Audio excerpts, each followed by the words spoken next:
Good morning, everybody. The time is 11 o'clock and the inquiry is resumed. Now, firstly, I'm not sure if it's just on my screen, but I have Eve Carnation. Looks like it's pinned. Is that just me that's done that, or is that a shared screen or something? I think that's just you, sir. Thank you. Okay, I'll sort that out. Secondly, if I could turn to you, Mr. Simons, just for a general update on where we stand, please. Very grateful, sir, and thank you for your understanding yesterday. The position is that we have we've proceeded as I indicated that we would with Mr. Snedden, and he's had an opportunity to read. Well, he was already aware of the scheme, but he's opportunity to read all the documents somehow in the last sort of 18 hours or whatever, and he's content to proceed, which means that we're content to proceed. So thank you very much, and we are that he won't be called obviously until next week now, but we're content to proceed with all the evidence this week. Okay, thank you very much, and thank you very much to Mr. Snedden for standing in at such late notice. In terms of other matters of housekeeping, I've received an email regarding Mr. Stocking, and he has suggested that he can speak tomorrow. He, if you remember, is one of the local residents. I'm not sure if he's on the line, but I was going to suggest first thing tomorrow at 9:30. Okay, that's why I've got I'll lower my hand now. Yes, I've had email contact with Mr. Stocking. It was me who sent the email in saying he can speak tomorrow. I haven't had clarification of timing, but I know he's working from home. So I'll send him an email now asking if he can be available for 9:30 tomorrow morning. So I'll get that off, and we'll try, and myself or John Wilson, who's my vice chair, will try and get clarification for you, but that should be okay. Okay, thank you very much, Councillor. Thank you. And then also, I believe we would like to hear from Councillor Kane today, potentially right now. And so I'll just pause again to see if Councillor Kane is on the line. Yes, I am here and happy to speak when you're ready. Okay, thank you. Before we do that, I did see Mr. Jolly just had his hand raised just now. If I just turn to you, Mr. Jolly. Unmute, Tony.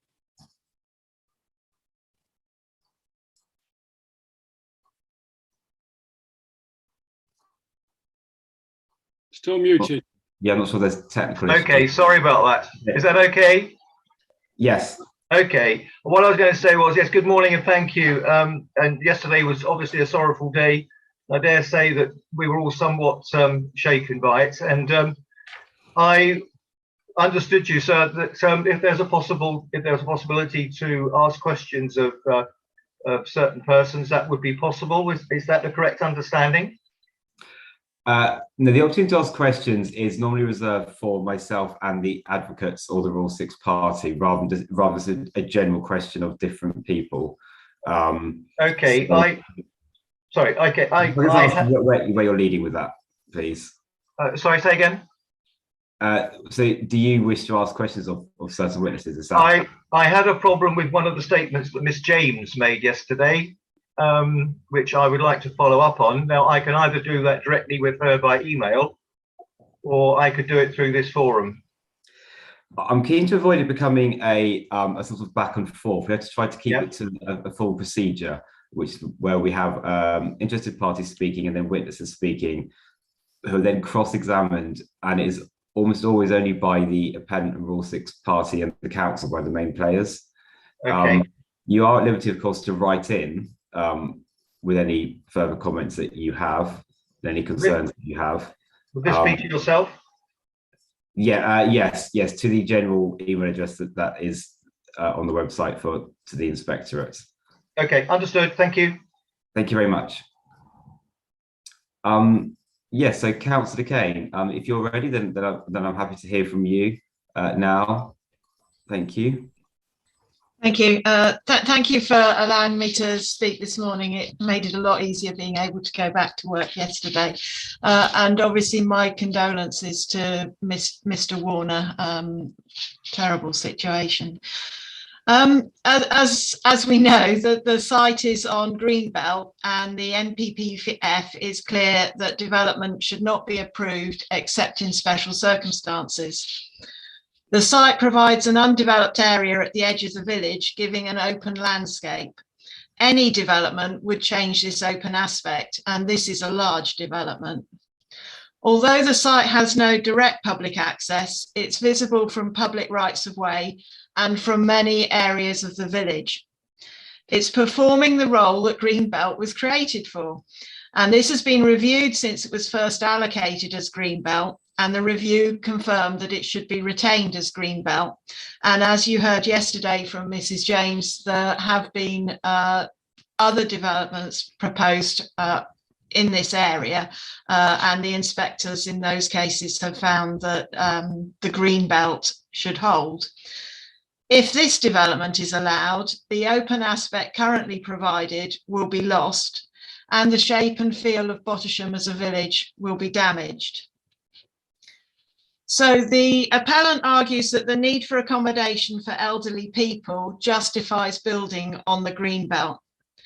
And the surgery, as we heard yesterday, has provided strong evidence that there's adequate provision in this area. I have direct personal experience of this because I've recently been looking for accommodation for an elderly relative, and I found vacancies in a wide range of options in Bottisham, Burwell, Newmarket, Cambridge and Ely. But I accept that the demand is expected to grow in East Cambridgeshire, and we need adequate facilities to accommodate this expected demand. We heard yesterday of possible alternative sites in Soham, Ely and Dullingham. From the map Mrs. James showed, you will have noticed that Bottisham is on the edge of East Cambs district and some distance from the allocated growth areas. What the map didn't show is railway stations, giving access to rail services for residents, visitors and staff. Bottisham has no railway station. Soham, Ely, Dullingham and indeed Littleport do have railway stations. The buses from Bottisham go to Cambridge or Newmarket within 30 minutes, and Ely via Newmarket and Soham takes over an hour, and there is no service on Sundays. It's extremely unlikely that people currently living in Ely, Littleport or Soham would want to move to Bottisham for their retirement, knowing that in doing so, they'd lose easy access to rail travel and have limited bus travel. In addition, Ely has the Princess of Wales Hospital, which is planning to develop significant health services for elderly people. So Ely in particular, but any of the other options are better places for new retirement accommodation. Bottisham GP surgery serves a wide rural area and has a very high reputation. The patients are geographically dispersed and the demographic makeup has a higher than average proportion of elderly people. Residents who've discussed this application with me often raise concerns about the impact on the surgery because they don't want to lose the excellent health provision from which they currently benefit. I should stress this surgery doesn't just support residents of Bottisham, there's villages around Bottisham that this surgery supports as well. And we heard from Dr. Keith how the additional pressure if this development went ahead would put the practice at risk. As a further issue, there is no longer a dentist in Bottisham, but there are dentists in Ely, Soham and Littleport. The social cohesion of a village works well when there are good proportions of each age group. Bottisham has a network of voluntary support, and this was really highlighted during COVID-19 when the voluntary support groups were so vital. Community volunteers helped to support the elderly, sick and vulnerable throughout the pandemic, and they continue to provide help where needed. A retirement village in Bottisham, taken with the existing care homes, would give Bottisham a higher proportion of elderly people and put at risk this very social cohesion, which was so critical to bringing the community through COVID. We certainly do need more affordable housing across the district. And as we heard from Councillor Ogborn, Bottisham Parish Council have been successfully working with the District Council and developers to identify appropriate sites where affordable housing can be integrated into housing developments. A block of solely affordable housing is not needed and would cut across the established practice of integrated developments. If this development is to go ahead, why doesn't it provide affordable housing within the development? After all, people from all economic backgrounds grow old and need care. The appellant offers public use of the play area and swimming and gym facilities. Councillor Ogborn has indicated that there are existing play areas in the village, although more would always be welcomed. There are also swimming and gym facilities at Bottisham Village College. Indeed, there are other sports facilities there as well. And these are open to the public and have received grants from the District Council in order to support community provision. In fact, both my children had swimming lessons there and enjoyed the floats and fun swimming sessions in the pool. So this proposal is a large development on green belt in a village which is already well supplied with care homes. There are pieces of land in the growth areas of the district with better infrastructure where a retirement village would be more appropriate. I can see no justification for allowing these buildings on green belt land and ask that this refusal of planning permission be upheld. Thank you, sir. Thank you very much, Councillor. Simultaneously, I mean, would you be willing to accept questions, and does Mr. Simons have any questions? Please try if anyone has any. Very grateful. There's none from me. Thank you very much. So could I just make clear, you mentioned earlier on that there might be someone or maybe more people writing into the inquiry, which is fine.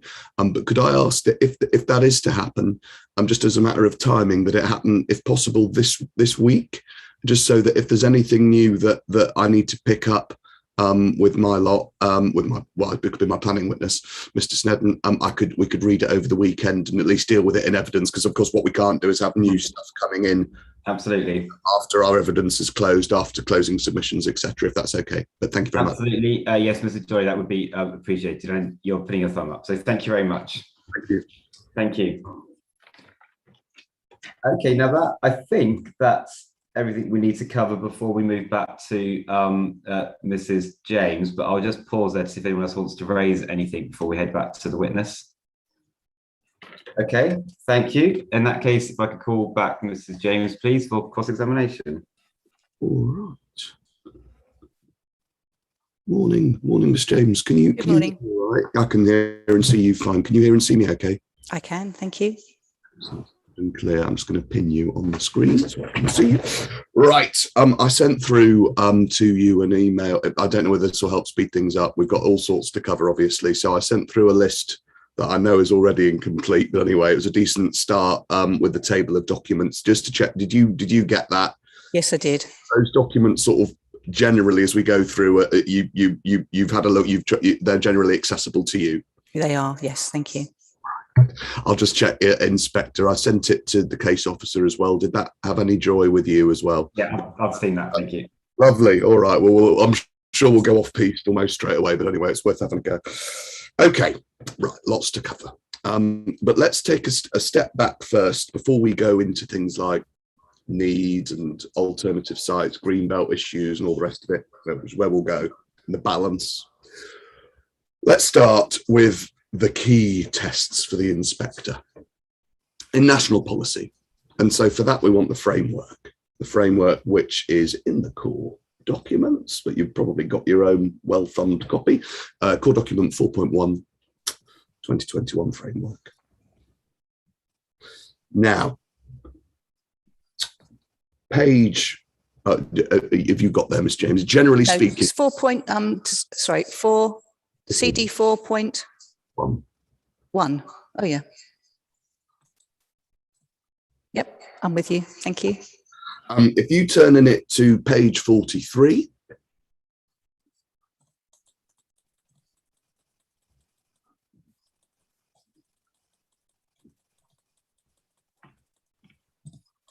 I'm there. You should have a heading, proposals affecting the green belt. Yes. Now, it's the inspector picked up on this in one of his main issues yesterday. So just to sort of confirm with you what the source is, if you like, of his first main issue, paragraph 148 of the framework, we're told that when considering any planning application, authorities should ensure that substantial weight is given to any harm to the green belt. Very special circumstances will not exist unless there are potential harm to the green belt by reason of inappropriateness, and any other harm resulting from the proposal is clearly outweighed by other considerations. Are you with me? Yes, I am. Okay. This is, just to be clear, I don't know, might sound stating the obvious here, but this is the critical test in national. Absolutely. Okay, so just to sort of play that out a little bit, if you like, your case is your case where it goes is that we fail this test and therefore permission should be refused. Yes. And our case is that we pass the test, and you'd accept that if the inspector decides that we pass the test, the appeal should be allowed. Yes. Okay, that's what I thought you'd say. But so as it were, one way or the other, this is the sort of the thing that the inspector needs to. If the inspector decides that, yes. Okay. Yeah. Right. Now, just to make it very simple, if we can, we might be making it too simple, but let's just see. Focusing in on what it actually says, how should you go about doing it? What you do is you add up on one side of the scales harm, including harm to the green belt, obviously, but it also might be other sorts of harm as well. You put all your harm on one side, right? And then on the other side of the scales, you put all your benefits, whatever they might be, and we'll come to some of them, but the inspector will need to decide. So you've got harm on one side and you've got benefits on the other.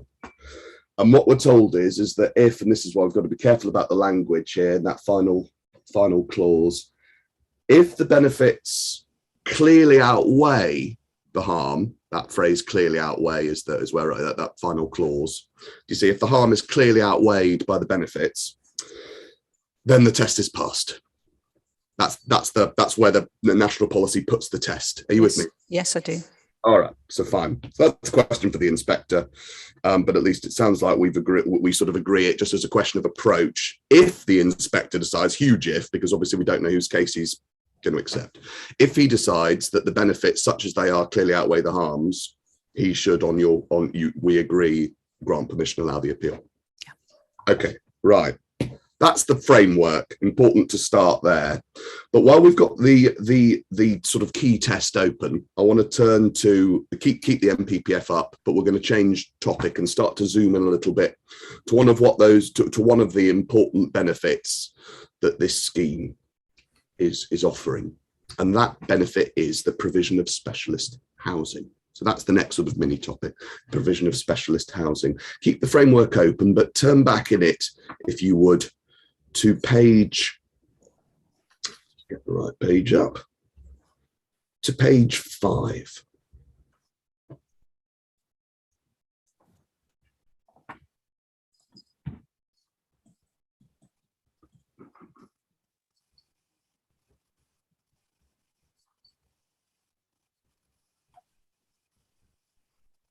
Yep, there. Familiar stuff, this, I imagine.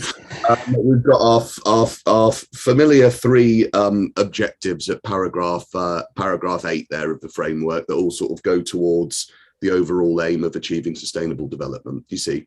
Yes.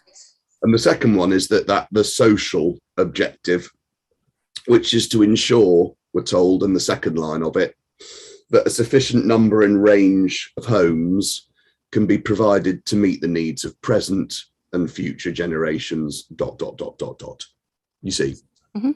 So just pausing there, right at the heart of this idea of what the government thinks sustainable development is, we're focusing on the number of homes, and we're also focusing, aren't we, on an appropriate range of homes? Yeah. Right. Let's see how that sort of idea is carried through.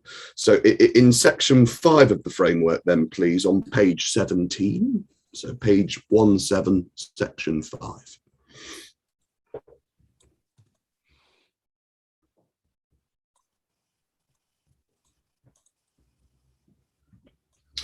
now. You Yeah, I'm with you. Thank you so much. Very helpful, if I might say, if you let me know when you're there, because I don't Sorry, know. I'm sorry. Yes, I am.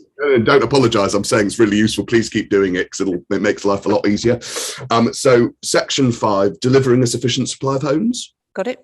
Good. Paragraph 60, we're told to support the government's objective of significantly boosting the supply of homes. So just pausing there, we agree, don't we, that obviously is a government objective. It's an important government objective too. Yes, we do. Sorry. Okay. To boost the supply of homes, we're told that it's important that a sufficient amount and variety of land can come forward where it's needed, and that the needs of groups with specific housing requirements are addressed. Yes. So again, we get this idea of, yes, an overall significant boost, which is, but also national policy is interested, isn't it, in this, well, in choice, in the idea of there being variety to meet the needs of specific groups, if you like, whoever they might be, with needs. Yeah. Yes. Okay. We get that idea about variety and choice unpacked a little bit at paragraph 62. And we're told that within this context, the size, type, tenure of housing needed for different groups in the community should be assessed and reflected in planning policies. And that it should include, but not be limited to, and then there's a pretty long list of all sorts of different people. But those, obviously, the first one is those who require affordable housing. The second one is families with children. Of course, the third is older people, along the list that goes on to lots of other sorts of people as well. Yeah, do you see where I'm at? Yes, I do. Meeting needs, yes, general needs, but also specific needs for both affordable housing and for housing for older people, as is relevant to what we're talking about today. Those are important objectives of national policy. Yeah? Yes. Okay. Now that's what the NPPF sort of tells us. But it's important to reflect just on one thing, which is that the NPPF introduces, well, we've got it open, it introduces at paragraph 74 on page 20, the requirement to demonstrate an overall minimum 5-year supply of housing land. I'm sure you're familiar with it, but that's where it is. It's at page 20. Yes, yep, I've got it. Now, it's not for the purposes of this appeal anyway between us as to whether or not the council's able to do that, which is the inspector indicated yesterday. Saves That's right. quite a lot of pains. That's good. However, can we agree this, that albeit if the council can demonstrate a 5-year housing land supply, that's a good thing. First, Yes. it's a minimum, not a maximum requirement, isn't it? Understand? Yes. It's a floor, not a ceiling, if you like. Yeah. And what it doesn't tell us that sort of, well, high level measure. I was going to call it a crude measure, but it's not crude. It's a high level measure. It tells us about overall housing delivery, but what it doesn't tell us is the extent to which the council is delivering to meet the needs of specific groups, like, for example, Understand. For older people or whatever. Do you agree with that? I do agree. Yeah. Okay. Very helpful. Thank you very much. Okay, that's it on the NPPF for now. So we can put that away. And could I ask you to stay with national policy and guidance and pick up the PPG on older housing for older and disabled people? And we have that in the core documents at 4.3.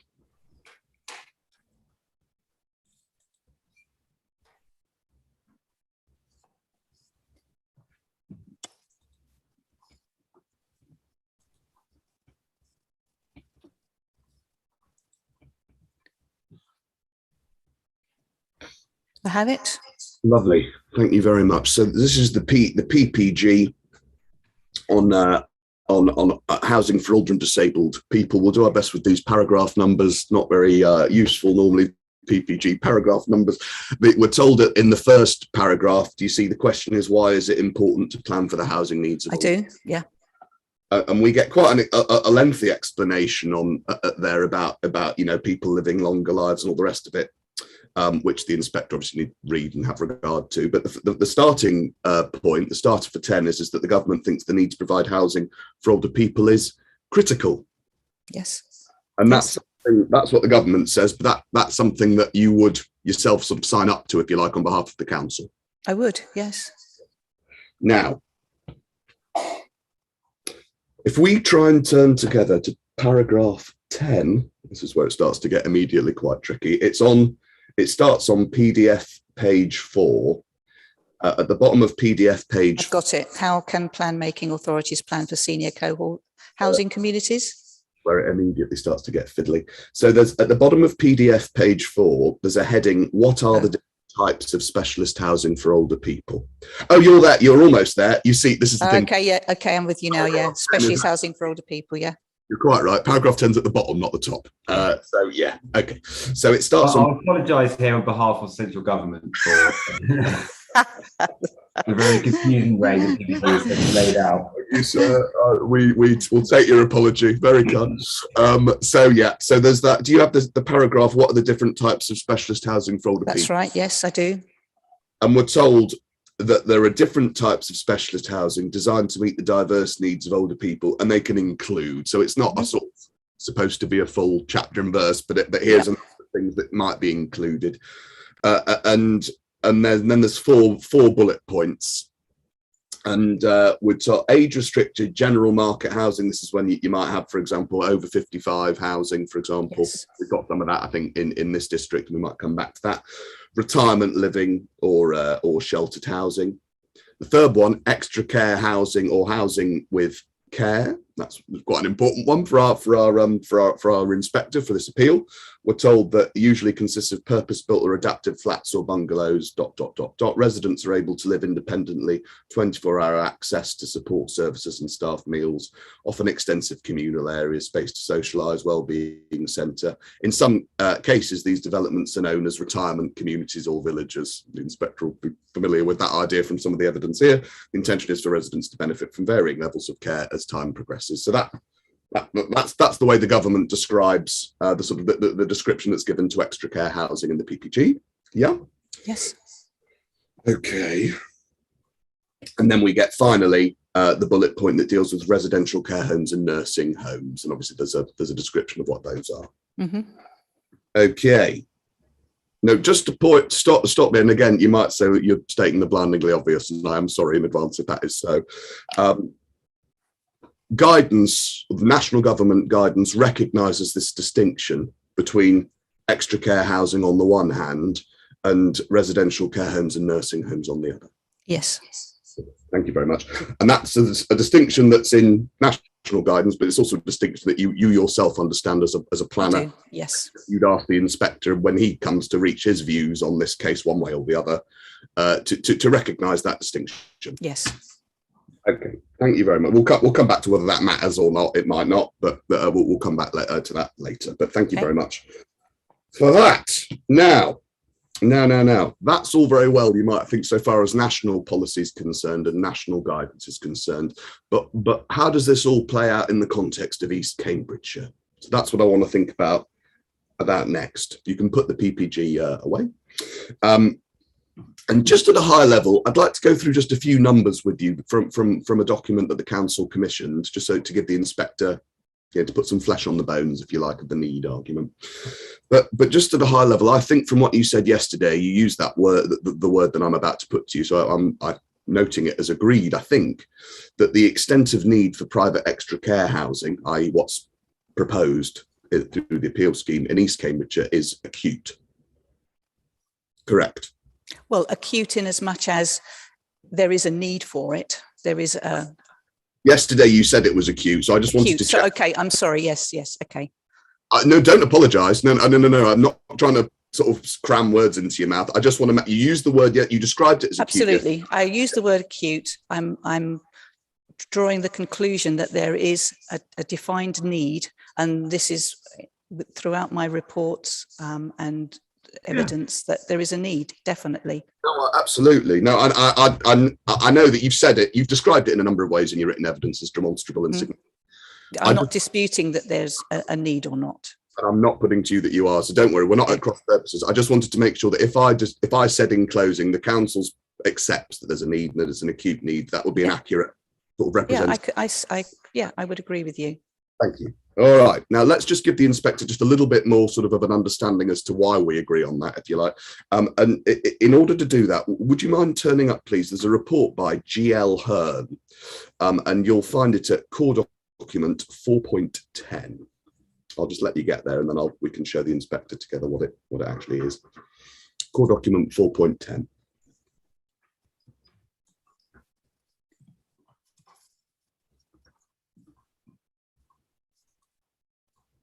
It's the GL Hearn report. That's the one. It's the GL Hearn report. Yeah, exactly. Core document 4.10, and the inspector will see. And is this a document that you're sort of at least at a high level familiar with? Have you seen it before? Oh yes, definitely. It kind of it's overlap. Well, it supersedes the SHMA, so the SHMA is out of date now. Yeah, exactly. So we are using this evidence. Good. So this is a document, as you know, and then the inspector will see when he looks into. Absolutely. However, this came out in 2021. Exactly. So it's a sort of up-to-date picture, if you like. That the councils, there's a number of councils, not just East Cams, but a number of councils sort of clubbed together and commissioned. That's right. Good. So that's why I wanted to just show it to the inspector and just to take up a couple of the key numbers just for his note, really. Okay. Would you mind turning in it, please? Might take a while, depending on how quickly you can scroll. I've got a paper copy here that might be quicker. Might help, actually. All right, then. Would you mind turning first? Let's see how we go to page 180. 180. Okay, I'm on it. Oh, sure. That was impressive. Hang on. Well, it's only because it's a paper copy and it's quite easy to give me a access. Moment. Okay, right. Now I'm hoping. Yes, good. All right. So let me just check, Inspector. Are you at 180? Good. Thank you. So do you have table 90, older person population? Yes, I do.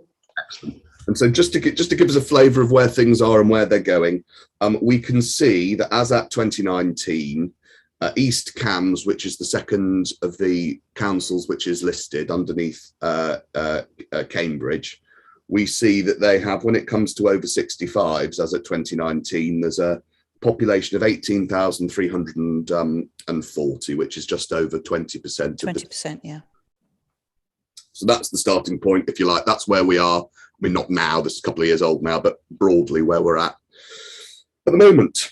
Okay, now let's see what is projected to occur. And in order to do that, we're going to need to get further into the document. Could you turn in it, please, to page 273, please?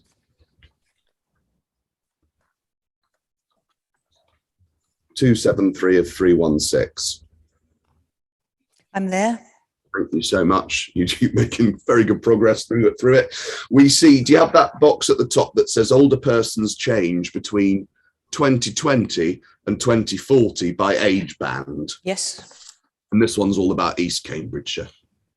Now we see, if we see at the bottom, we see in 2020, we see the 65 and overs in the bottom row is at that number again of 18,041, which we've just seen actually from the other table. Do you see?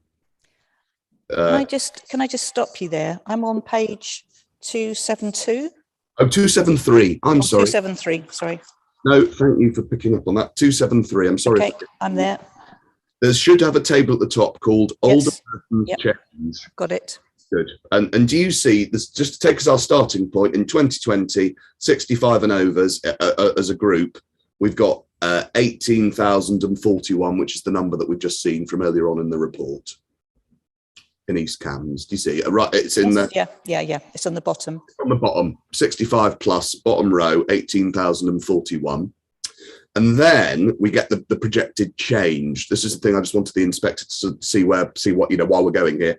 The GL Hearn's projection is within East Cams, this cohort, the 65 and overs, between nowish and 2040 is going up by 10,404 people. Yeah.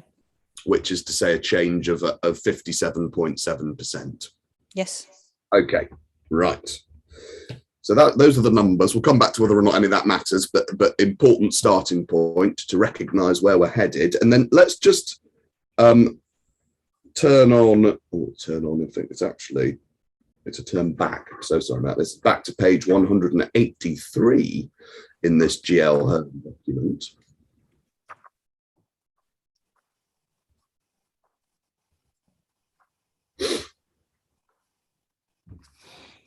Okay. Now, that gives us a flavour as to how many people there are. Not that the table we've just looked at tells us how many are there and how many are there likely to be. What this figure 27 does on page 183 in the document, it gives us a flavour as to how many of those folks are likely to own their own home. Do you see? Yes, 69.4%. Well, yeah, there's that 69.4 are likely to own outright. Yeah. But then there's another, what is it, 8.2% are likely to own with a mortgage. So the vast majority of these over 65s who we're looking at, not all of them, obviously, but the vast majority, one way or another, own their own home. Yes. Okay. And we can agree, I think, that those people, homeowners, won't normally be eligible for affordable housing provision from the local authority.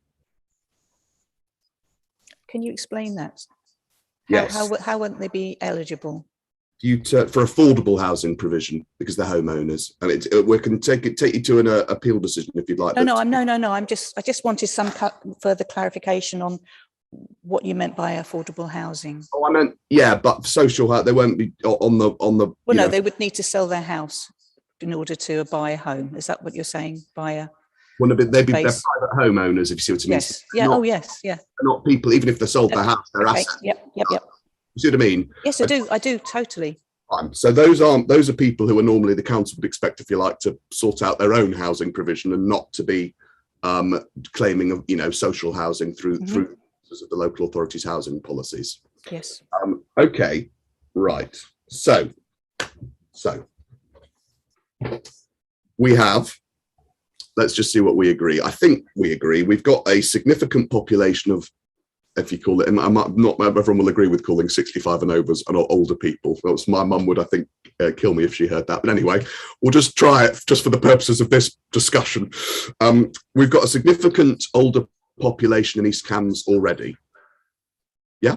Yes, yes. We know that population is going to increase a lot. It's going to increase substantially in the next year. Okay, we know the vast majority of those people won't qualify for affordable housing assistance, if you like, from the local authority. Yes. Yeah. We know that the government thinks that increasing the supply of specialist housing to cater for this ageing population is a critical priority. Yes. Okay. And we know that the government recognises a range of different sorts of housing development that will be required to meet these needs. Yes. Okay. So thank you for that. So we ask ourselves then, what is the extent of needs for different kinds of provision in East Cambridgeshire to meet the requirements of this population that we've just looked at? And I suppose also we ask ourselves, are those needs actually being met? Let's zoom in, please, on private extra care. Private extra care, which is to say the thing which is proposed in this appeal. And could I ask you just very briefly to take out the overall statement of common ground? It might have a core dot reference, and I'm sorry, I don't know what it is. No, I'm just thinking I've got a paper copy as well. Somewhere. Here we go. Is it 14.1? It might well be, sir. If it is, I will make a note of that. 14.1. Okay. Right. You tell me when you're there, Mr. I'm sorry, I'm there. Sorry. Yes. Not at all. No, please. So areas of agreement starts on page 9 of the Statement of Common Ground. And if we flip over to page 10, we get the agreed description of what the scheme actually is, development proposals. Yes. So we see from, say, 5.10, I mean, that more or less regurgitates the description development, but there it is. It's a retirement care village, etc. Use class C2, housing with care, communal health, wellbeing, leisure facilities, and then of course there's the affordable housing. And I'll ask you about affordable housing a bit later on, but that's there too, and then all the other bits and pieces.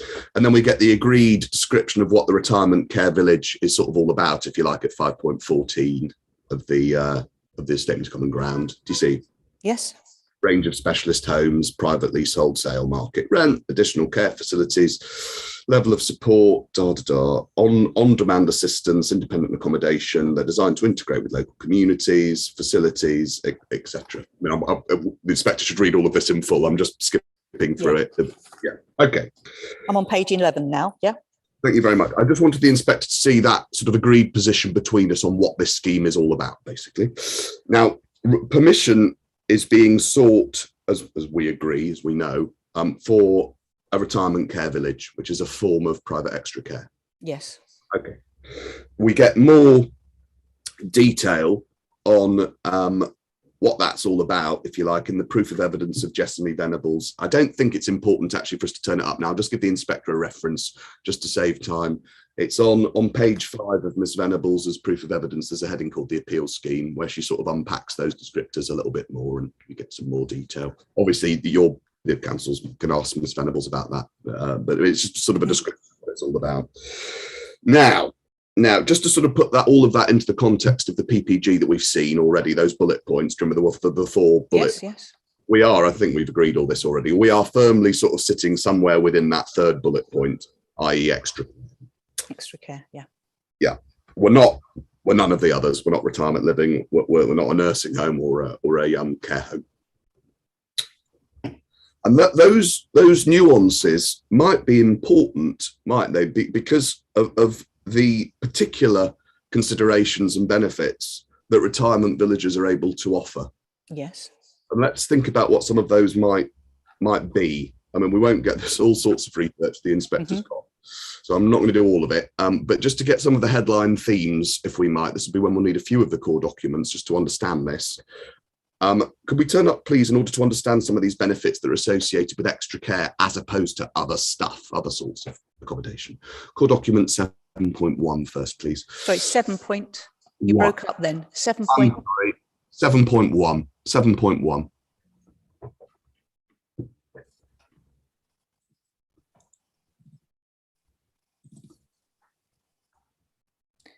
Is that integrated homes, care and support? You got it. That's it. Yes, I've got it. We see who the authors are, and some of this stuff will be spoken to by my witness team later on in the week, so don't worry too much about it, other than the headlines, which is to say that if you turn over the page onto page 2, do you see the heading, what does this research tell us about extra care residents during the past 5 years? And then it says, here are the key findings. Yes, I've got that. And then there's just a series of bullet points really that go through particular findings that the research establishes so far as extra care residents are concerned. And we get things like significant improvements in levels of exercise, improvements in perceived health, no change, either improvement or deterioration in independence, increase in walking speed, reduction in risk of falls, increase of frailty, etc. Lower levels of depression, decrease, 23% decrease in anxiety, etc., etc. 86.5% of residents never or hardly ever lonely. Levels of loneliness lower for residents of extra care than national averages. And then healthcare costs, residents making more effective use of healthcare resources, reducing visits to GPs, increasing visits to practice nurses. Residents average 3 days less a year in hospital.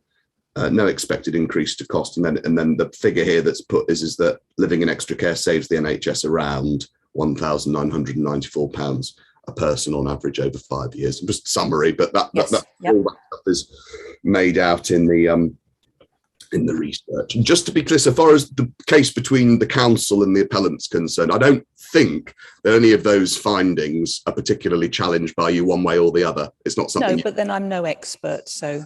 Sure. Okay. Albeit, and I mean, I should say, nor am I. I mean, we are, but you're a planner, what the, and you know, the inspector probably isn't either, but we do, don't we, have to have regard to whatever benefits that there's evidence of that relate to the specific form of accommodation before They us. sound reasonable. Yeah, they sound reasonable criteria. Because they're reasonable, we've got to sort of have regard to them as much as we can as planners. I know we're not, you know, researchers or whatever, but we've got to have regard to them when we decide, all right, well, how much weight are we going to give this in the planning balance? Are we going to give it loads of weight, a little bit of weight, or somewhere in between? This is material to which the inspector should have regard. Yeah. Okay. Right. We might get a bit tedious if we do all of these, but I'll just do 2 or 3 more if I can, and then we'll put all this stuff away. Just 8.4, core document 8.4.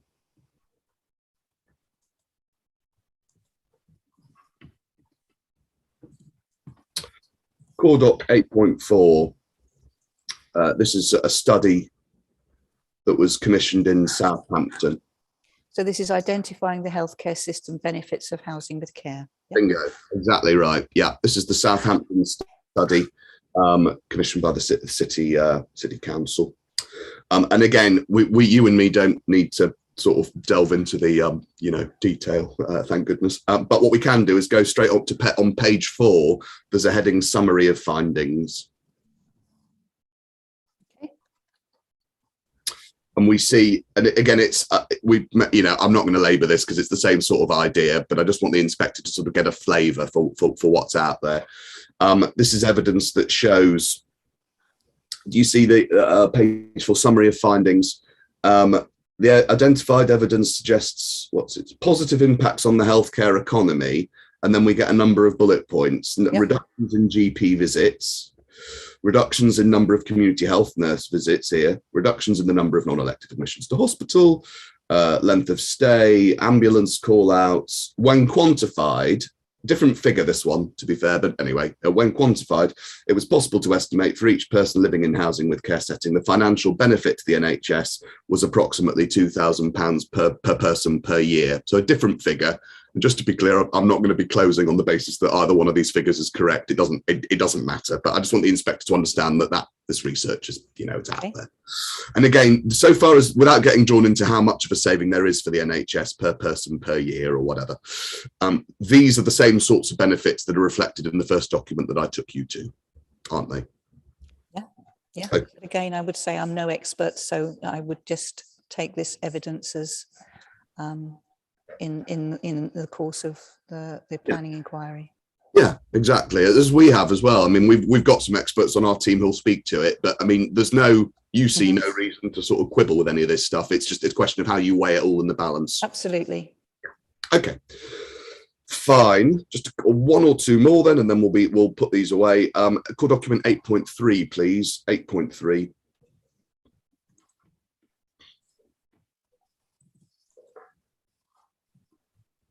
Village life. Bingo. Village life, independence, loneliness, and quality of life in retirement villages with extra care. And so once we see the subtitle, we sort of understand why it is that, you know, this is a document that's before the inspector, written by someone called Brian Beach, and we see that it's commissioned, or, you know, has the imprint on it of a number of different organisations there. And again, I'm not going to get lost in the sort of detail. The inspector can read through all this. I just want him to. There's an executive summary, luckily for us, that starts on PDF page 4. Yes. And again, quite long. Not going to go over it, but things like independence, reduction in things like isolation, loneliness towards the bottom of the first page, and then over the top of the page, high quality of life, high degree of control, feeling of safety. And I suppose those final 3 bullets on page 5, the residents in our sample appear to have a higher quality of life than a similar group living in the community. We found strong evidence that our sample experiences a higher sense of control than those in community households. And then thirdly, our respondents reported lower loneliness than those in the community, giving some reason to believe that housing with extra care plays a role in reducing loneliness among its residents compared to what might be experienced if they stayed in their community. You see where I'm at? Yes, I do. And it's sort of, I think it's the same deal as for the first two documents, which is to say the council doesn't particularly quibble with any of this. It accepts that the inspector should have regard to it in reaching a view one way or the other as to how much weight to give the provision of extra care in the planning. Absolutely. And of course, there's personal choice as well of the individual. Very much so. And personal choice is important. Absolutely. Yeah. But of course, people are only able to exercise personal choice between, say, different. With a variety, yeah. If a variety of supply exists. Yes. Okay. So it's important then, an important objective for this council to achieve such a variety in supply so that people can exercise personal choice. Yes. Okay. Good. Okay. Last one, and then we can put the evidence away. This is core document 7.6. Core doc 7.6.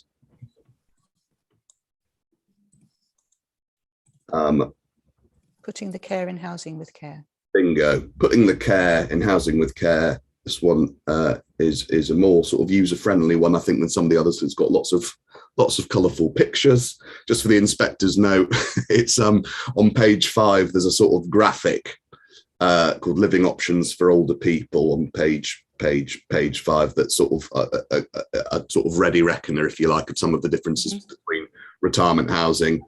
In the middle, extra care, and on the right-hand side, care homes. They're useful. Well, you might think it's a useful graphic. And also just on page 7, there's another graphic which sort of shows, if you like, how the role of these different sorts of accommodations. On page 7, there's a graphic that shows that the role of how these different forms of accommodation is sort of changing over time. So the idea of geriatric hospital beds being appropriate is phased out, really, or is phased out now. The scope for nursing home care, obviously it's still there, but that has changed over time in terms of who needs to go into nursing home care, residential care homes, ditto. And so there's more of a sort of gap, if you like, for what they call in this document integrated retirement community. Yeah. Anyway, that's helpful pictures. But I just wanted to just pick up while we're in this document on page 11 of it, please. Page 11, section 7. High quality care improves health and well-being. And I'm definitely not going to go through all of these bullet points because the inspectors sort of heard a lot of this already now, but it does include things like, doesn't it, not only reductions in frailty, etc., but increased life expectancy, in particular for female residents. Do you see the third bullet? Yes, I do. Sorry. Yes, I do. All of that. And then on the right-hand side of the bullet points, we get boosting the NHS, a number of figures that are set out there, which tells us a few lines down that the NHS will have extra resources and money to tackle the range of other challenges that are facing the NHS. Yeah? Yes, I've read it. Yes. Okay, fine. So again, it's more for just to sort of bring the inspector's attention to it, to make sure that he's aware of it. These aren't findings that the council is challenging, as I understand it. This is more just a question of telling the inspector, here it is, have a look at it and have regard to it in your overall planning balance. Yeah, this is the current research that's been undertaken. All right, jolly good. Okay, we can put that away. Now, that we can agree then on the back of, we've done 4 of them, but I mean, there's other stuff in the core docs for the inspector if he wants to delve further. We can agree that there is evidence of very considerable benefits to residents of retirement villages schemes like this one. Aren't we? The evidence suggests, well, these documents suggest there are, yeah. Good. There's also evidence of benefits to the broader community. And by that, I mean, it depends how you define the broader community, but one of them might be improvements so far as the NHS is concerned. I can't comment on that because I'm not an expert, but I'm sure Dr. Keith will be able to. Yeah, no, I'm not disputing the evidence that you're providing, but okay. I really don't know. So, all right then. Let's think about, that's one of the communal benefits, the broader community benefits that extra care has so far as the NHS is concerned, but it's not the only one. there's another one, which is about making a more efficient use of housing stock. And that, in order to understand that, could you just take out, and again, just for a moment, the GL Hearn report, which is core document 4.10.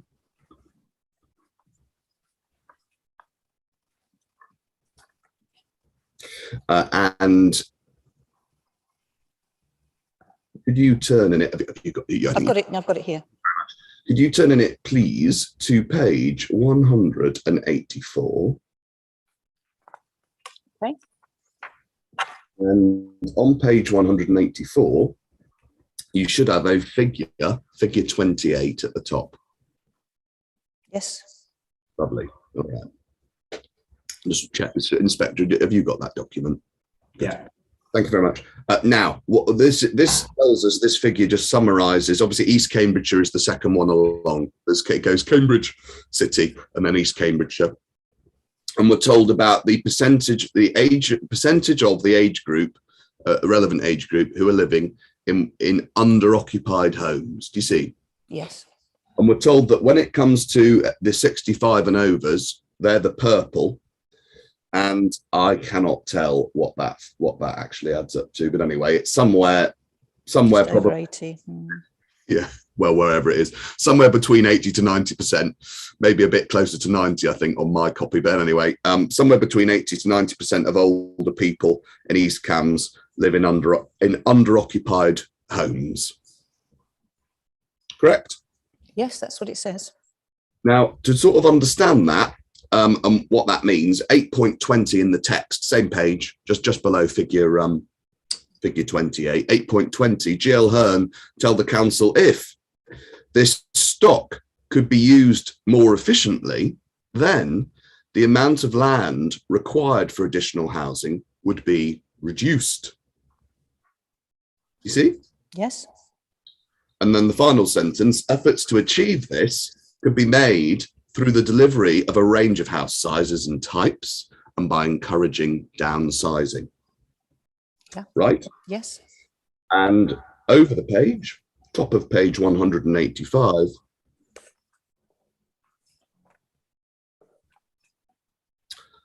GL Hearn actually pick up on a particular proposal as part of their sort of prescription to deal with this problem.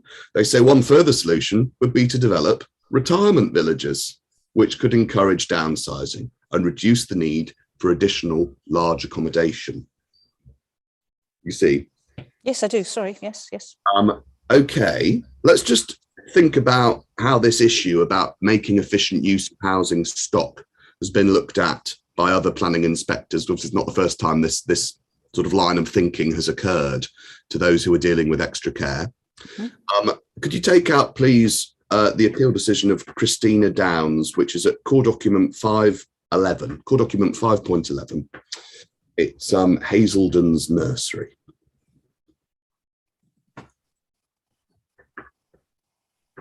Okay, I've got it. We'll be coming back to this one once or twice, so just, for this purpose, just turn straight on in it to page 19, page 19, extra care scheme, which was being proposed in this case in mid Sussex. Sorry, and what was the page again? I'm so sorry. Not at all. 19. 19. Okay. 15, 16, 17. Okay, there.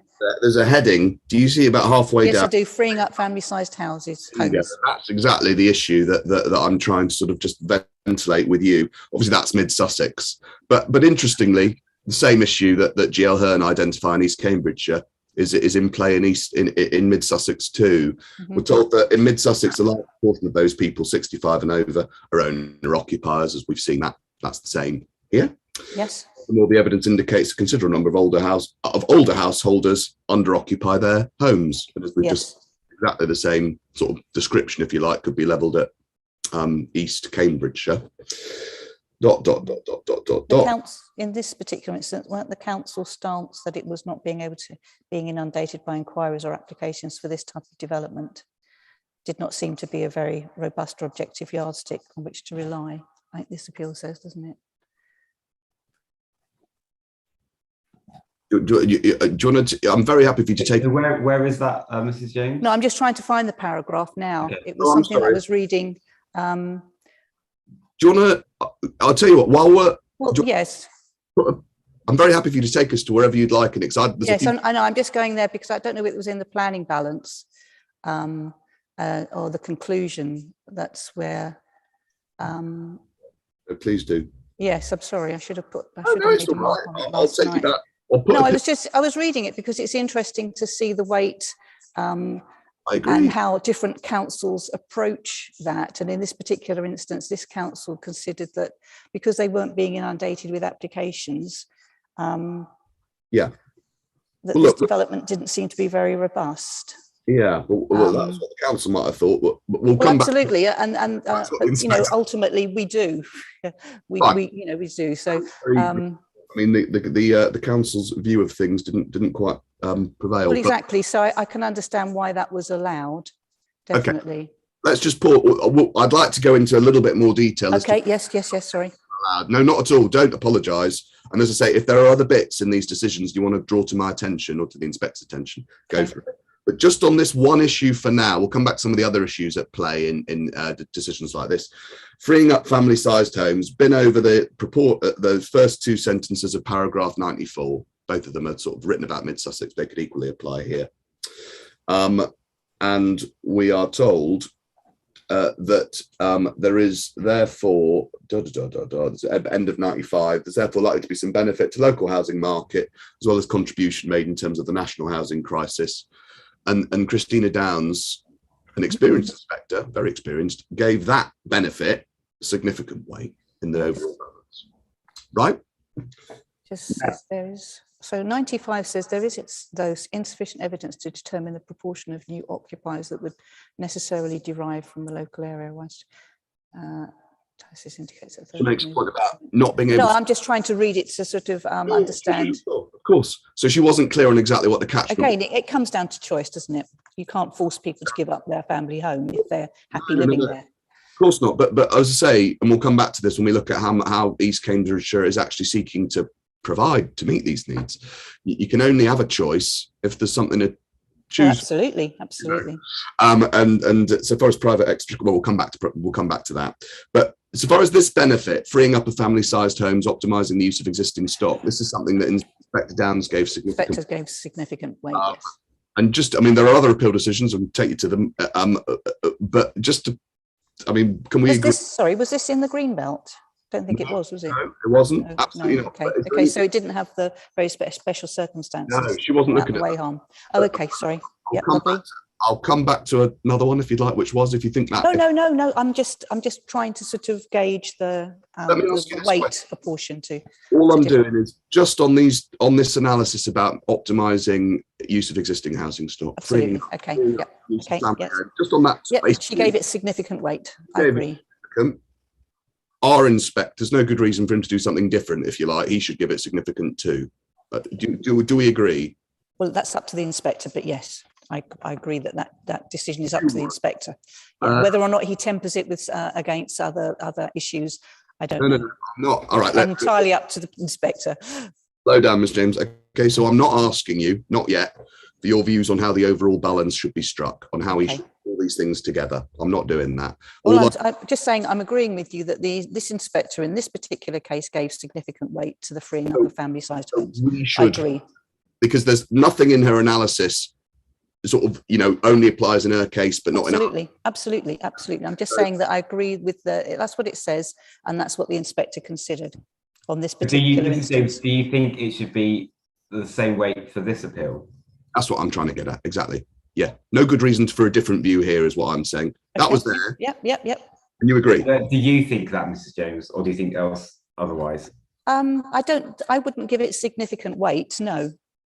Right. Okay. And why not? Well, I'm just saying that's what the inspector has considered, because ultimately, we go back to our locational strategy and growth 2, our retirement village, as it were, the HO6. That all of these things, because it's located in a very limited amount of greenbelt, that I think that weight should be tempered. given the circumstances that this type of development can be located anywhere else within the 97% of right, anywhere land that's not within the green belt. Okay. So whilst it has significant, but I would not say it would outweigh the harm. But that's we'll get on to that. I'm sure further down the line. Just to be clear, and that is a very full answer that kind of goes off in the direction of an overall planning balance. Yeah. So that's where I was heading. That's fine. Just I'd quite keen if I would say you could give it weight. Weight. How much? I mean, I think we. Well, I'm not prepared until we get to that stage. Then on the planning balance. Are you not prepared to just tell us how much weight as a benefit you would attribute to it? Well, I would say possibly moderate. Moderate, and why moderate and not significant then? I mean, because this type of. Hang on, it's totally your view that we're interested in, so don't worry about. But just to be clear, the what I don't want you to do in your answer is to give us considerations, if you like, that apply to other parts of the case. So I don't want you to say moderate weight because, for example, we think that there's character and appearance harms to be balanced against it. You see what I mean? Yes, I do understand, but that comes to the overall planning balance, doesn't it? So what we've got to do is work out how much weight to give each of these considerations before we get to our balance. That's what I'm trying to do. Now, our inspector here, Inspector Downs, sorry, not our inspector, Inspector Christina Downs, goes through the logic and I would then give it limited weight then, if you want that answer. Limited. I've just downgraded it. Now, could you just explain to me? I mean, you said moderate. Now it's limited, so I feel like we're moving. Well, I'm sorry, but we're having this discussion, and now I'm just thinking that in retrospect, in terms of freeing up family housing, I would give it limited weight because we're focusing growth in the north of the district, and release of the green belt would, there's already released land in the green belt where we are providing a range of accommodation. What I'm keen to make a note of here, Mrs. James, is... I'm sorry. What I'm keen to make a note of here, Mrs. James, is what your position is on the weight, purely looking up freeing up family-sized homes. Exactly, yeah. So ignore greenbelt, ignore... Okay, so we're not tempering it then. Okay, I would say moderate then, yes. Because it does come down to choice. And just to be clear, it's very helpful. Thank you. And just to be absolutely clear, just so I understand it, because I'm not sure I do. Why moderate? Given that the importance of choice, something we agree on, why moderate and not significant? I mean, obviously, Inspector Christina Downs thought it was significant. You're perfectly entitled to disagree. Of course you are. I wouldn't challenge that for a moment. But just if you could help the inspector with why you downgrade the significant that she decided in that decision. Basically, because as I've said, that it's the choice of whether or not people want to downsize into or free up accommodation. It just comes down to personal choice. Okay, all right. Let's leave that there. I'm sure the inspector's got a note of what you said. Very helpful. Just to understand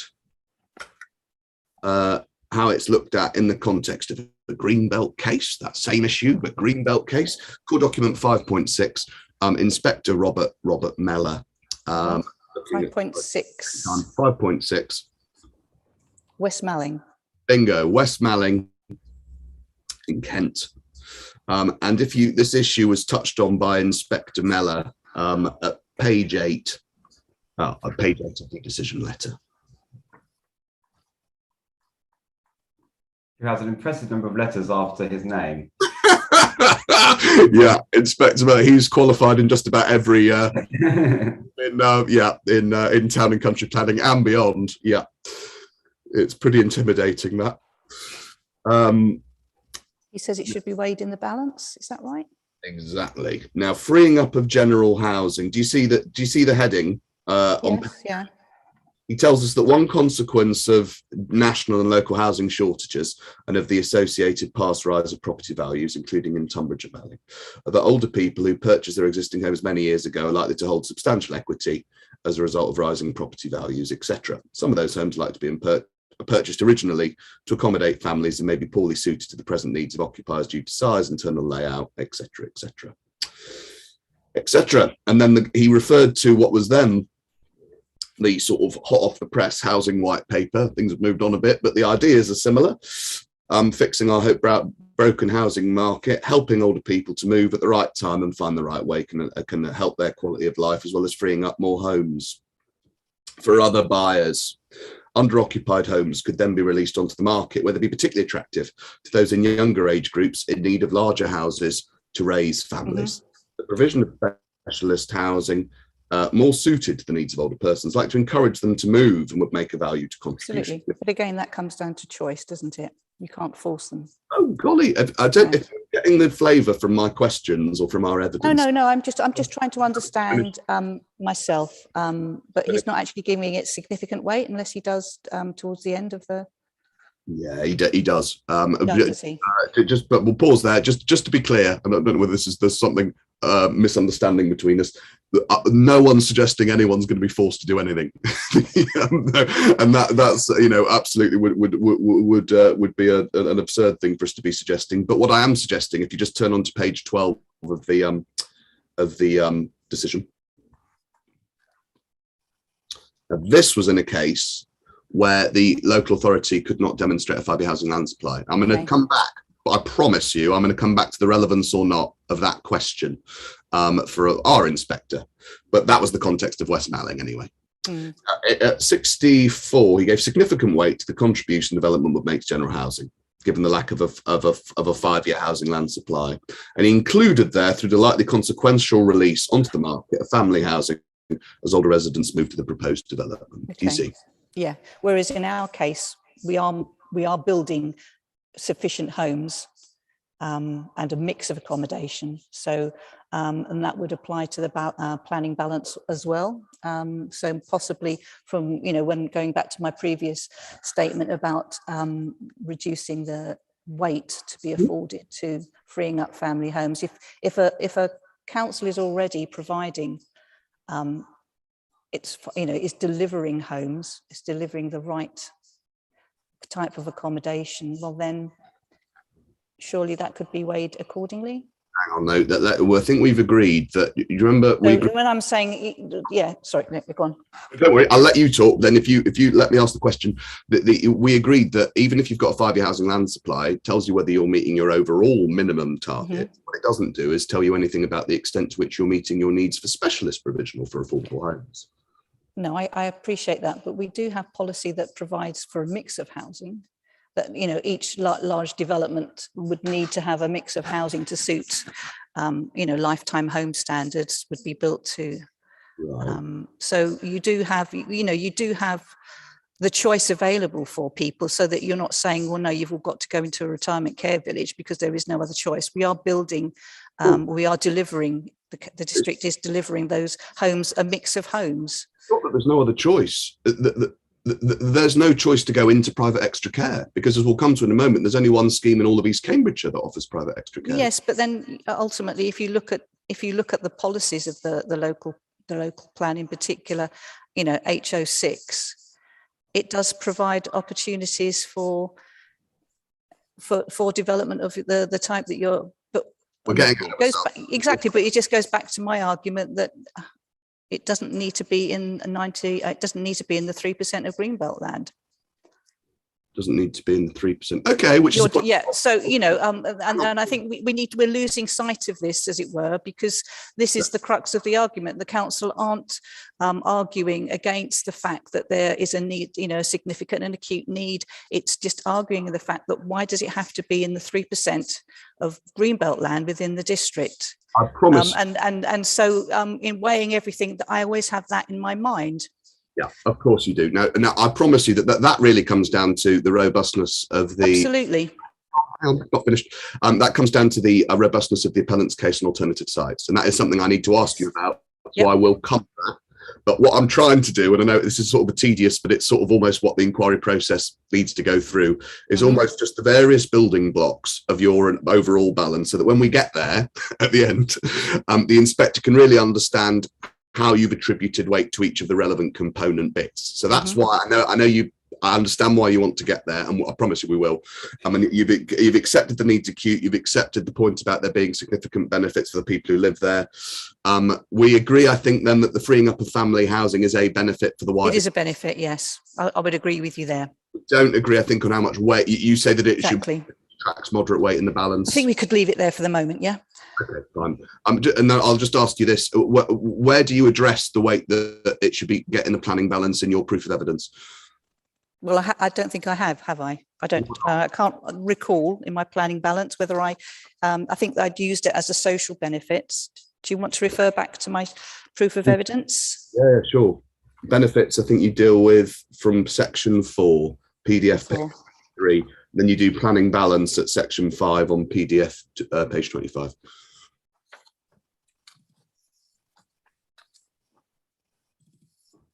Sorry, I'm in the proof of evidence. No, it is in the proof. That was where I was. No, sorry. No, I've got the statement of common ground. Oh, yeah. Forgive me. Oh, no, that's fine.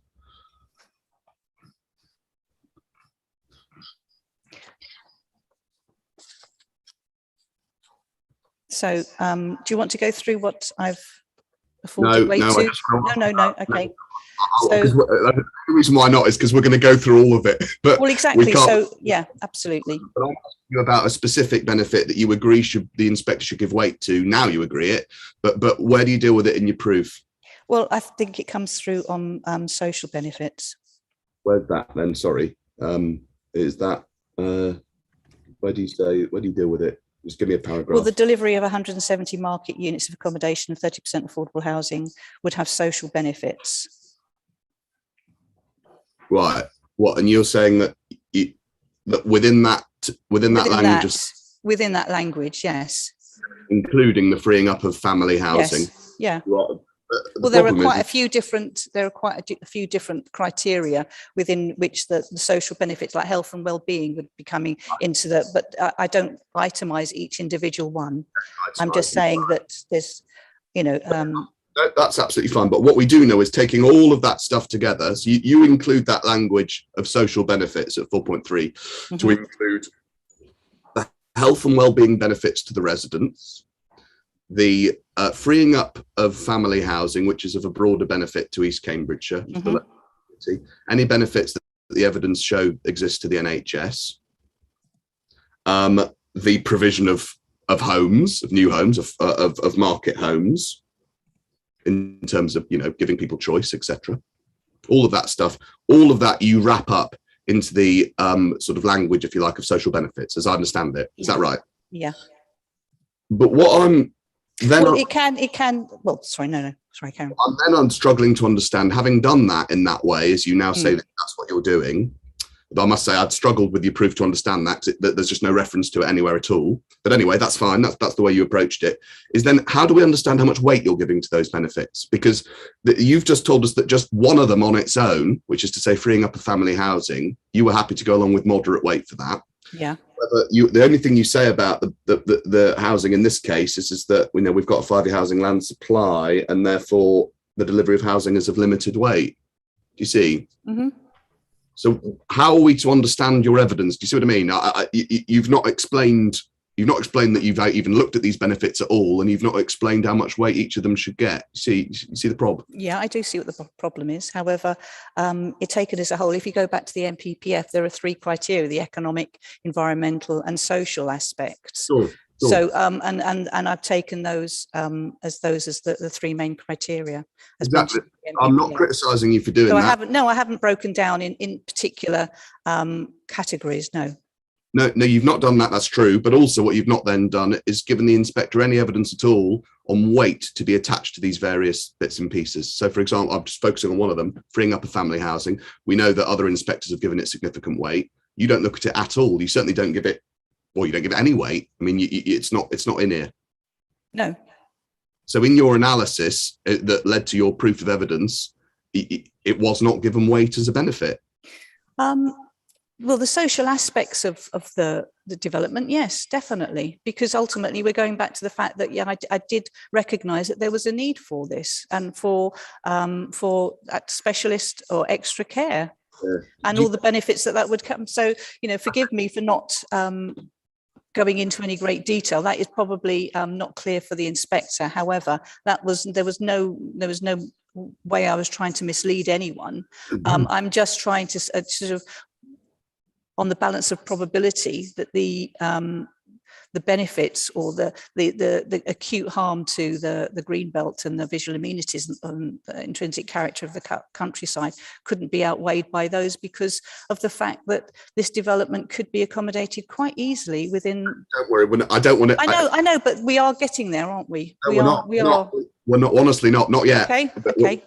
The only reason I'm honestly trying to just at the moment, genuinely just trying to break down. So I've taken the criteria of the NPPF in informing my planning balance. And so, how are we to understand how much weight you have attributed in the balance to those various elements that you say you've looked at under social benefits? Where does it tell us? No, it doesn't tell you anywhere.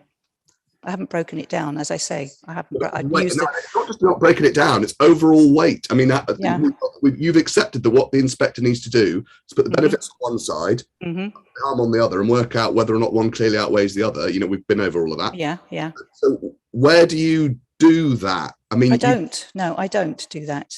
Okay. It's clear that I don't do that. And if you don't do that, then you're not properly addressing the test that this appeal turns on. You can't possibly do it. Do you see what I mean? I don't want to be lawyery about it, you know, and I'm not trying to trip you up, but the only way that one could possibly decide whether very special circumstances exist in this case is to properly have a look at all the benefits, give them weight, properly look at the harms, give all of them weight, and strike a balance. Yeah. If you've not done that, and we agree, I think I have. Sorry. You said you've not. No, but I haven't. I've just taken it as the NPPF. The criteria on the NPPF, the social, economic and environmental impacts of the development. Sure, I'm not fine. So you've decided to put them into broader. Yes, I have. What's the right word? Baskets, if you like. You've called it. I have. That's what you say. Fine. I hadn't understood that until you just said it, but that's what you've done. So the inspector might struggle to work out all the things that sit within the social bucket, but you tell us that it's all there. Okay, fine. But let's go to the next stage. You put your basket of social stuff onto the scales. In the planning balance, where do you tell us how much weight all this stuff gets?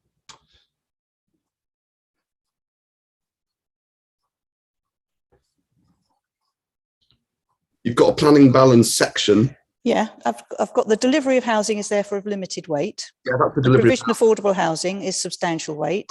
I know. Yeah, I know. I'm just going through it with you. Also, sorry. All the things I'm asking possibly about. Yes, I know, and I'm just saying the shared use of parts of the site in the form of shops, hairdressers, restaurants are considered to be public benefits, which contribute to the well-being and health and loneliness of residents there. Again, afforded limited weight because in view of the fact that the Bottisham doesn't benefit from each of these. Please don't give. And I don't mind you going on. I'm a bit worried about time. And okay. The reason that I'm. So, what would you like me to say? Hang on. I will ask you about what your approach to affordable housing in the balance. I'll ask you about your approach to other things too.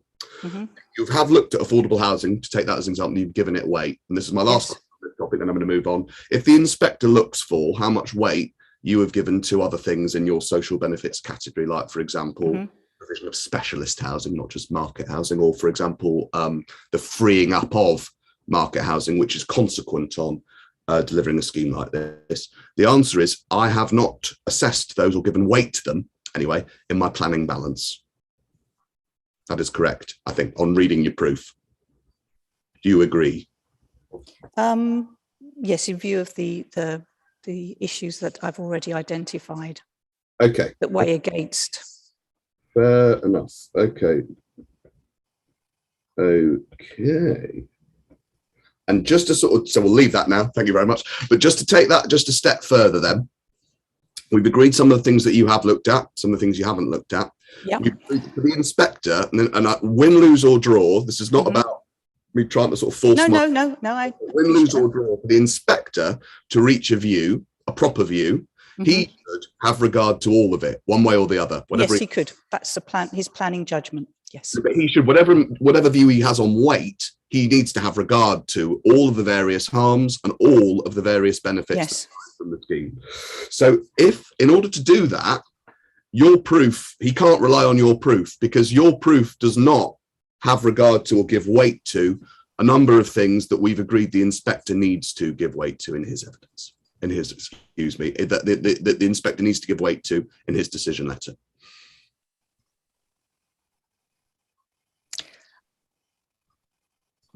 I would still stick by the fact that I've covered the social, economic and environmental issues within the planning balance. All right. Okay, right. So taking a step back, and we might be coming up maybe in a few minutes to an appropriate moment for a short lunch break if it's suitable for you and the inspector. Yes, I'm happy to take direction from you because you'll know better than me where you're heading. I fear that we have got still quite a lot to do, I'm sorry to say. Yeah. I will promise I'll try and make it up in my questions to Dr. Keith by being quite short. So I prefer, if given that it's the only witness I'll be asking lengthy questions of, it might be quite a lot this afternoon. But anyway, we do have a bit of float in the programme, and this is James, the key council witness. So I'd prefer you ask all the questions you want to. Very grateful for that, sir. Thank you. So just taking a step back then, Ms. James, just before we perhaps break, we have a product, which is to say private extra care. We know it would provide a wide range of benefits, firstly to the ageing population of East Cambridgeshire, and then secondly to the wider community. All of that, I think we agree. Mm-hmm. And we know that ageing community is going to increase in number, not by hundreds, but by many thousands in the coming years. Yeah. Now, shall we see whether or not we can do one more step before lunch in the next few minutes, which is to say, okay, how much then in quantitative terms, I hate that word, I hate to say it's a mouthful, quantitative term, is the total need for new private extra care arising within East Cambridgeshire. Now, there are different ways you could slice this, no doubt, and there are lots of different sort of methodologies. We've obviously produced evidence on this, and you've seen that evidence, I think, from Ms. Venables. Yeah. And I don't know the extent to which you quibble with it, really. I mean, we've accepted that there's an acute need. It might be that you say, well, look, I'm not that bothered about what the exact figure is. I accept there's an acute need. Do you have any issue, if you like, with the figures? I just accept that there is a need for this type of accommodation within the district, just not within this particular site. Just to understand the way that the appellant's done it, and then you can obviously comment on it. If you take out Ms. Venables as proof of evidence, which probably has a core document reference. Just need to get my, here we go. There it is. It's 9.3 is her proof of evidence. 9.3. And just to understand how she's done it, and she can obviously speak to this when she gets, so don't worry if you like about that. What she's done, and it's the same methodology the inspector will see across lots of the appeal decisions. Which page? Sorry. I did not give you the page. Page 15. I'm sorry, 50. 15. Sorry. There's a bit of an echo, sorry, and sometimes you cut out. So I'm very sorry. No, don't apologise. I'm just bring it to your attention. Thank you. I'll try and fiddle around with the settings over lunch. Okay, so page 15, there's a table 2. And you see the far right-hand column sets out the numbers for East Cambridgeshire. Yes. And she focuses, as we'll see, on the 75 and overs. And what she does is to apply ratios to the total population of 75 and overs in order to generate the optimum sort of gross need, if you like, how many people in order to provide choice. She'll explain all of this, but that adds up to 418. So that's the sort of gross need by 2025. That's how many we're looking for. And then set off against that need, she sets off the current provision of private extra care units. And do you see the number 57? Yeah. That's the Ely scheme, the existing scheme, which has 57 homes within it. See? Yeah. Okay. Yeah, go on. No. I'm just, yes, okay. What she says, but beneath that, there's a series of zeros because the units pending decision 0, granted permission but construction not started 0, granted permission and under construction 0, and planned units assessed as available by 2025 based on analysis of earliest likely development 0. so we've got the total, therefore, the total supply is 57, which is to say that's the total supply, same as existing supply. There's 57 and that's it. And then that means that you minus the 57 from 418, and that gives you a net need. And the net need is 361 homes. Do you see? Yes. Okay. Okay. Right. Now, that's the supply picture. Now, as you say, you don't get into the numbers in your proof of evidence. Fine, you don't have to. You accept there's an acute need. Fair enough. But can we agree then, this though, can we agree that there is an acute, growing, unmet need for private extra care accommodation in this district? So you've agreed acute, fine. Can we also agree that it's growing and it's unmet? Yeah. The PPG tells us that it is critical that these needs be met. Correct? Yes. And there is no short to medium term prospect for meeting them through plan-led specific allocations for private extra care, because this is not a plan that makes any specific allocations for private extra care. Could you just repeat that last There's paragraph? no medium-term prospect. Are you getting this from No. some event? No, this is just what you're saying. You're putting to me. Putting to you firstly that this is not a local plan that makes any specific allocations for private extra care. That's the first proposition. No, I disagree. Oh, would you? I've not expected you to say that. That's the first answer you've given all day where I've not expected it. Right, take us to the allocations that are earmarked specifically for private extra care in the plan. Well, okay. Should we go to Soham, Littleport, or Ely? Wherever you'd like. Well, there are various schemes. Are we going through the site selection criteria then? Hang on, I don't want to. Was my question unclear? My question was, let's just have a carefully do it.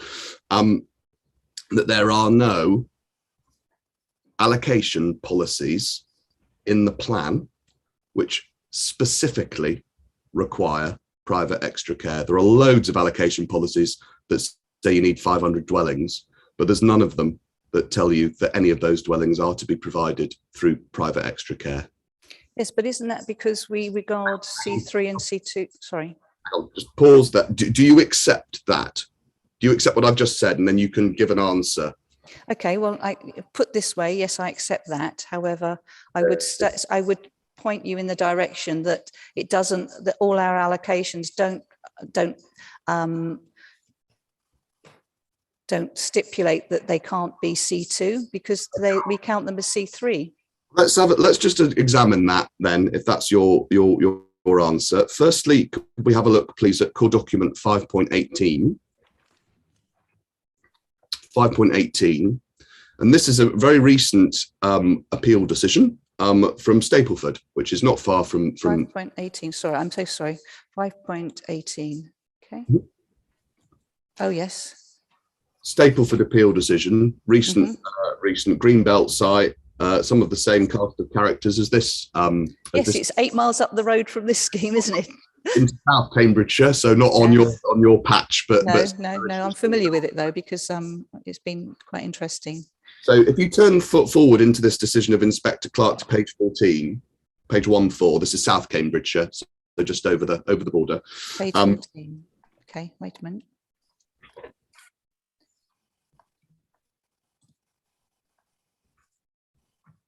Okay. Good. And do you see paragraph 67? Yes, Councillor Protas. Approach in its plan is that C2 housing comprises a part of its overall requirement. That assertion is not contested. This is about overall 5-year housing land supply. I've no reason to conclude otherwise, but it's not sufficient. Uncontested evidence given in this appeal is that unless sites are specifically allocated for C2 development, developers of such schemes are unable to compete for sites in the housing land supply market with the providers of C3 general housing accommodation, and so the delivery of C2 development will be restricted. Do you see? Yes, but this is market housing, isn't it? That was market housing there too. C2. C2, Yes, I know, but the extra care accommodation is actually market housing, isn't it? it's C2 market. Do you Yes, understand? I know, but it's still, I can't understand why that would prevent developers from building C2 accommodation. When you're saying with providers of C2 general housing, and so the delivery of C2 development would be restricted. Ultimately, we've got a policy that says that you can build outside of the development envelope if it's C2 accommodation, and therefore the land value there would be quite low. So slow down. What, you're going off on housing 6? You're going off on allocation? I know. Well, this is what I'm trying to extrapolate from that. Don't extrapolate. Just answer the questions. I promise we'll get to housing 6, but this is why it's all taken a little bit longer than I'd hoped. Okay. I just want you to focus on what the inspector is saying in the bit that I've just read out to you. Mm-hmm. Uncontested evidence given in the appeal that unless sites are specifically allocated for C2, developers of such schemes are unable to compete for sites in housing land supply market with providers of C3. It's not that surprising when we just take a step back and ask ourselves what that be, because of course extra care providers or retirement care village providers have got a whole cost space to deal with in terms of all the facilities, all the staff, all the things that come along with developing a scheme like this that you've not got if you're a, Yes, but the comparative price of the housing is quite expensive. Okay, so my question then is, do you reject yourself? Do you disagree with this uncontested evidence that was accepted in the Stapleford appeal? Do you think the inspector got it wrong?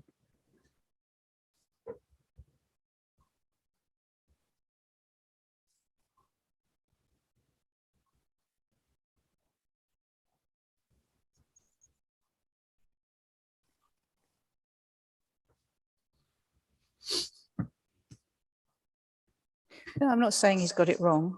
Okay. In that case, if we go along with, and so our inspector then can record you accepting paragraph 67 of Stapleford. That being so, it's not enough, is it, to just point to a general allocation policy for dwellings and say, look, we're doing everything we need to do. It's not enough. You have no express policies that deal with private extra care in your plan. Well, we do with HO6. It's residential care, but for another, allocation. Yes, I understand. Yes. Right. So we agree that there's no allocation policies for private extra care. And we also agree, I think from what you've just told me, that the generic dwellings policy, the overall, the strategic allocations, that's not enough because of the proposition that we take from Stapleford, which is that C2 developers aren't going to compete with C3 developers on these sites. You need specific allocations for C2. So is it not enough when a planning application comes in for C2 development?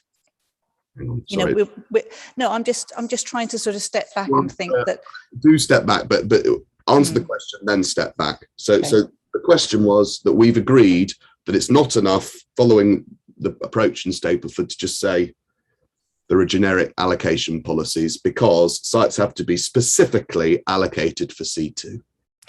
This is what the inspector has come to draw the conclusion. Yes, whether or not I agree with that, I'm still making my mind up. I'm sorry. I've got no time for you to make your mind up. Okay, okay. I need a view because I can't keep asking about this all afternoon. I've only got one more. Well, I've asked you 3 times now. I mean, is there anything about this paragraph that you disagree with yourself? Well, it's open to judicial review, I suppose, by the council. It's only a recent decision. I'm not saying that it will be. I'm just sort of. But Mrs. James, what do you think? That's the note I do appreciate. I'm so sorry to. I just feel it's. Let me put it this way. I mean, it might be an unfair question. Do you have any professional experience? With the delivery of extra care housing? No, not apart from this one. Okay, fair enough. So maybe then, to be fair, that's a question. This line of questioning, I'll pick up with others who do have that. No professional. Okay. So no specific allocation policies that deal with C2 as opposed to dwellings. Mm-hmm. You've got a view. I don't know what your view is anyway on the extent to which that encourages C2 to come forward. We'll come to how 6 after lunch and what we do with that policy. I would just like, though, to just take you to one more document on this theme, and then we can stop for lunch, because your point is that, well, the council looks at all of this together, if you like. It looks at its overall allocations, and there's nothing to stop someone bringing forward C2 on those overall housing allocations. We disagree on that, but that's your position. In order to just understand how the council itself looks at this, could you take up its 5-year land supply report, which is at core document 4.12?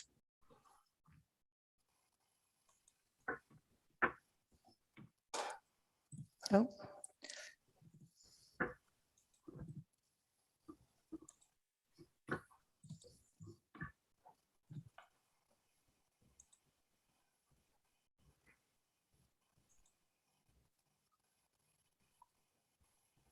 Okay, I'm here.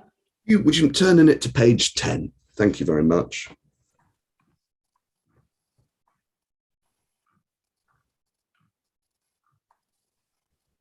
Okay.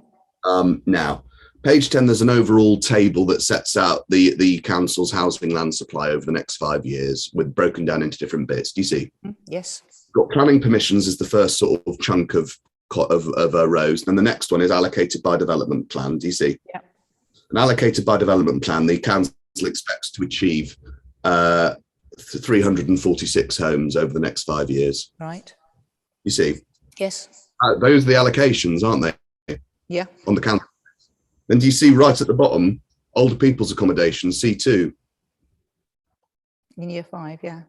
It's disaggregated. Do you see what I'm saying? C2 is not all bound up into your allocations, not the way this council looks at its housing numbers. It's not expecting any C2 to come forward in the allocations. And it hasn't, has it? No C2's come forward in any of these allocations, and none's planned. Yes, I see where you mean. Yes. Just to sort of break that down for the inspector, just so he's got one more reference to get under the skin of those numbers. Would you mind just turning to, it's PDF page 77. It's actually not paginated, so you've got to use the PDF page 77, if you would. Okay. PDF 77. Are you there, Miss James? No, I'm still trawling through. No, don't worry.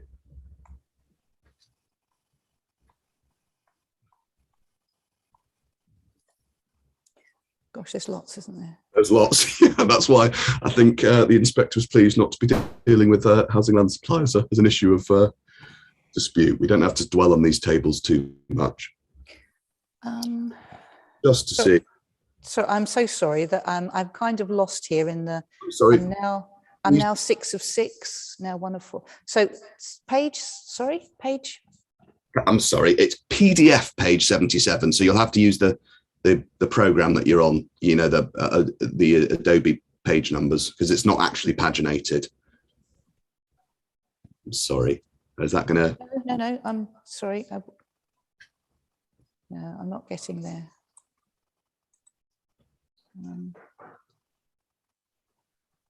don't know if Mr. Smythe can help. I'm just getting some help here. Down there. Yeah. Oh, right. Okay.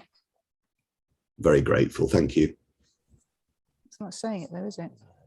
No, it's not doing it on mine. Okay. It's fairly near the end. If you go to the end and then scroll up, that's easier. Good idea.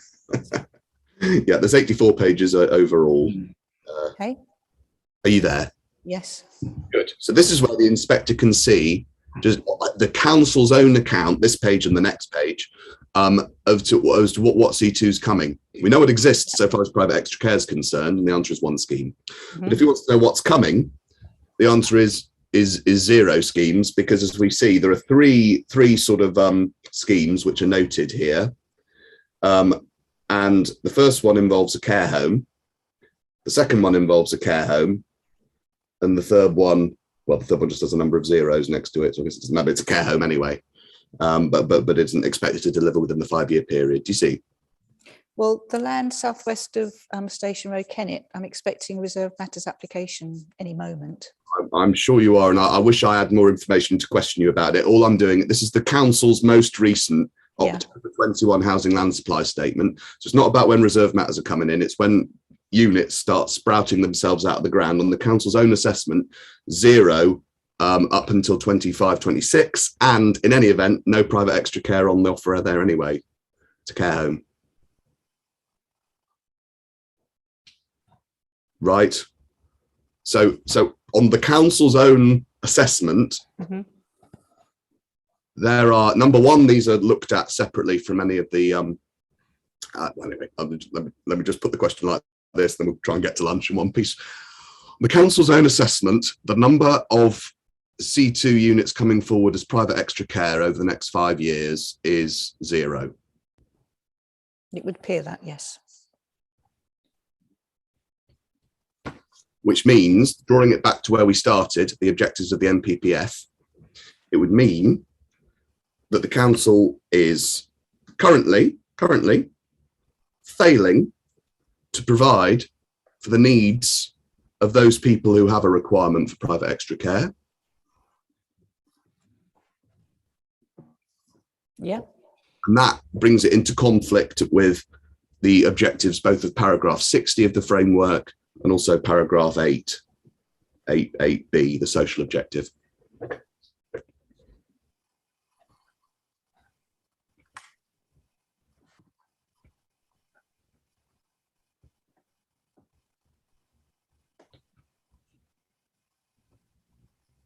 Agree?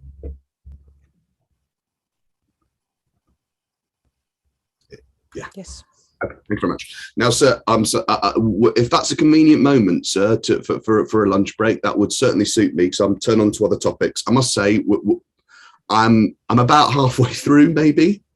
I started at 11, so that's an hour 45. So that suggests that I've got, you know, well, I can't do the maths actually, but whatever that is, another hour 45 after lunch. So if I mean, very much down to you, Inspector and Miss James, obviously. If people were interested in or prepared to consider a shorter lunch break than normal, it would probably be a good thing just to make sure that we don't. Yeah, I'm happy with that. I'm actually keen to stop doing shorter breaks because I've done that in the past. In a way, I think it's better if the day goes on slightly longer, but we'll have had appropriate breaks throughout. Fair enough, sir. I'd still take the hour for lunch, Sure. and then we can come back. Have the session with Mrs. James, and then we'll see where we stand in terms of moving on from that. But there's no reason why we can't have 2 sessions this afternoon because, of course, we started late. Of course, sir. Yeah, that's fine. Thank you very much. Can I just ask then, is it possible that I might be giving my evidence in chief after Miss James today? It is definitely possible, yes. Okay, thank you. Okay, thank you. Does anyone else have anything on to raise before we break for lunch? What time are we coming back? At 1:45. 1:45. Thank you. Okay, thank you. So the inquiry is adjourned and we'll resume at 1:45. Thank you.